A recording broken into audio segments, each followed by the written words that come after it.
to show you guys some of the documents showing the white races of Europe, and we can get a better perspective as to who the Moors were fighting.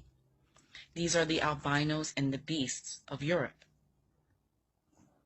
And the Moors were fighting these people for hundreds of years prior to the so-called transatlantic slave trade.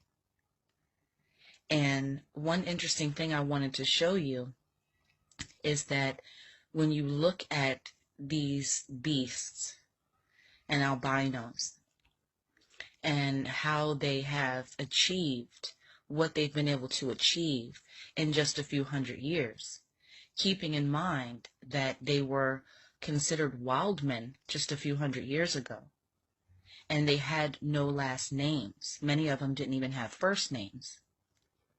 And I wanted to show you this because I found this very interesting. If you see here the wild men, and you look at the clothing that the people are wearing to the left, you can see here they're wearing this clothing to cover up their hairy bodies. So I found that very interesting.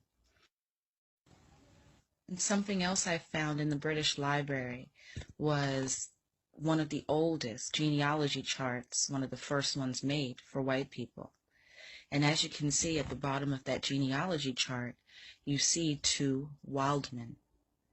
So they're showing that their ancestry comes from the caveman. So that should give you something to think about, considering that just a few hundred years later, today, we have people like the Queen of England who claim to be of the royal bloodline of Egyptians and Cushites who ruled the earth. They even found the remains of a boy who was buried at Stonehenge in Europe. He was buried in Europe, but he actually came from the Mediterranean Sea in Africa. And he came to Europe 3,500 years ago. So that's in 1500 BC. So we're told that the Moors arrived in Europe in 700 AD.